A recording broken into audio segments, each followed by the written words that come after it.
Hello, welcome back to the channel. This is a video introducing a series of videos I'm going to be doing, which is going to be all about Mind's Eye Theatre, kind of like a storyteller's guide to Mind's Eye Theatre, but also not just storyteller's guide, player's guide. So I figured, as I've been quite interested in doing sort of vampire, World of Darkness stuff at the moment, I would do a whole load of videos talking about what it's like to be a storyteller, run games, and share some of those ideas I've had. Now, why do I think it's worthwhile doing these videos? Well, I enjoy it. You know, it's just me thinking about and engaging with my hobbies. I've talked about that before. This channel's just a hobby for me. Now, Mind's Eye Theatre and live action games is the system I'm most experienced in running. I think I've got a good solid decade worth of running games and being highly involved in organisations that do it. I sat down the other day, and I won't bore you with everything, but I was part of an organisation called Camarilla UK, which ran Link Games, which is part of Camarilla US. I'll do a video about all the shenanigans which happened between them and White Wolf in the future. But I've been everything from a lowly vampire storyteller, domain storyteller, overseeing some games, regional storyteller. I was a national storyteller for the Sabbat, and I brought Sabbat into the UK as a sort of a playable venue. So through that, I've run games from 10 people on the local level up to 100 people. And then as part of the Camarilla staff for the actual Camarilla venue, I've been on the storytelling team delivering games for 300 plus players. And it's not just been about the vampire venues. Werewolf and Mage I've been like a technocracy coordinator for UK, so any games that were wanting to run technocracy plots could come to me and get advice and stuff.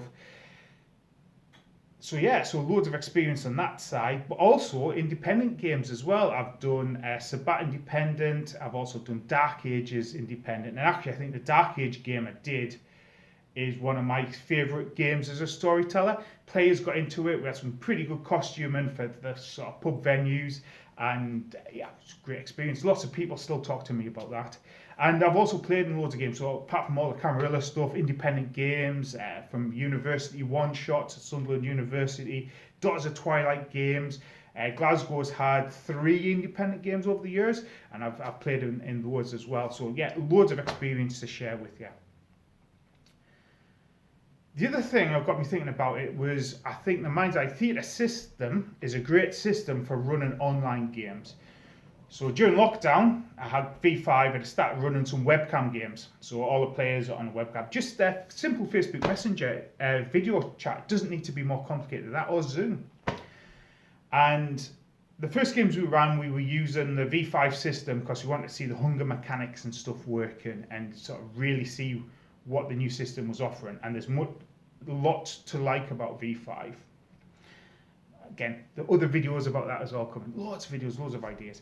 But then I started running some Mage games, and what I found was,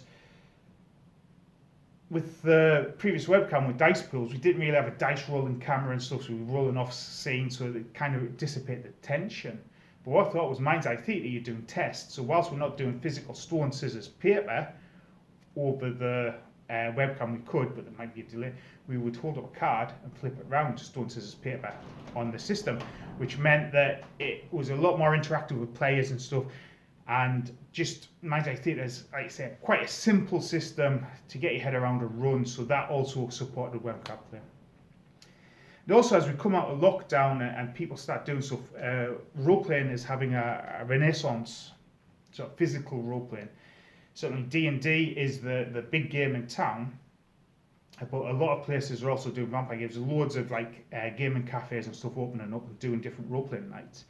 And what I've seen at these is like D&D, I've seen some games where there's a storyteller and 8 players, and I'm like, D&D kind of supports that with its combat mechanics and stuff.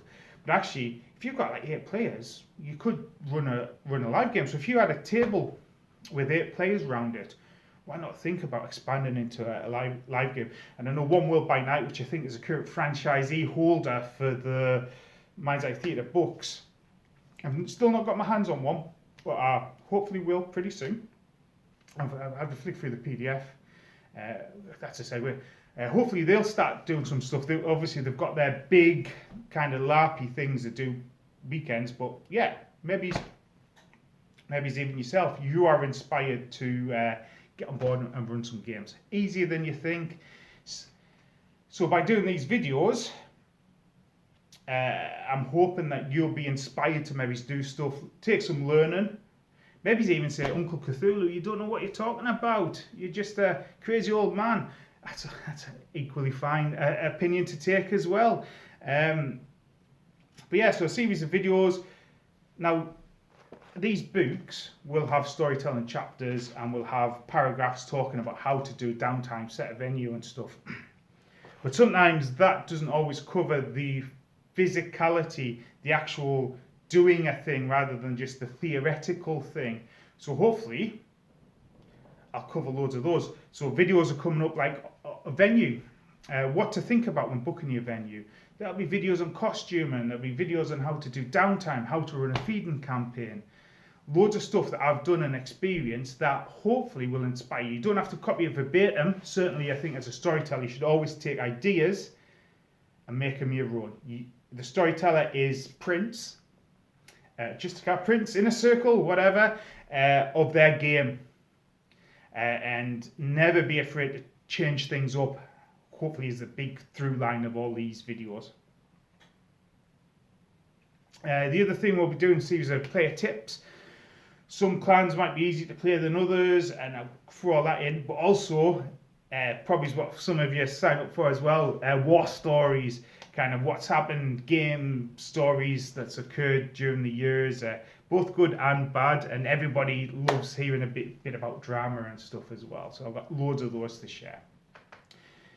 Now I have been assisted in doing these videos, because it's not just my thoughts, you know, I've probably forgotten more than I can ever remember about those dates. But what I've done was get help from a group of friends. I've created a big questionnaire, about 18-20 questions, and I sent it out to a load of people that I'd LARPed with. Now the beauty of that was it wasn't just people all from the same game. As you probably could tell, I've had acquaintances and friends all over the country.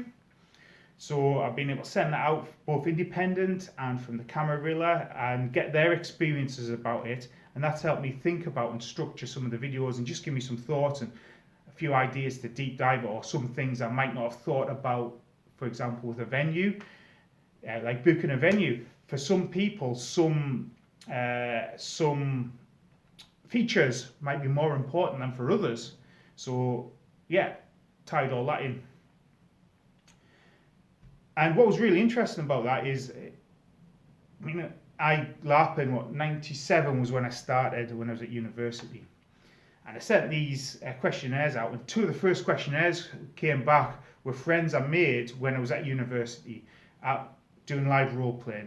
And we've kept in contact through Facebook, but we've not really met up since I left Huddersfield all those many years ago. So it was really good to see that it bounced on and we had a bit of a chat and stuff. So yeah, LARPing, you will make lifelong friendships.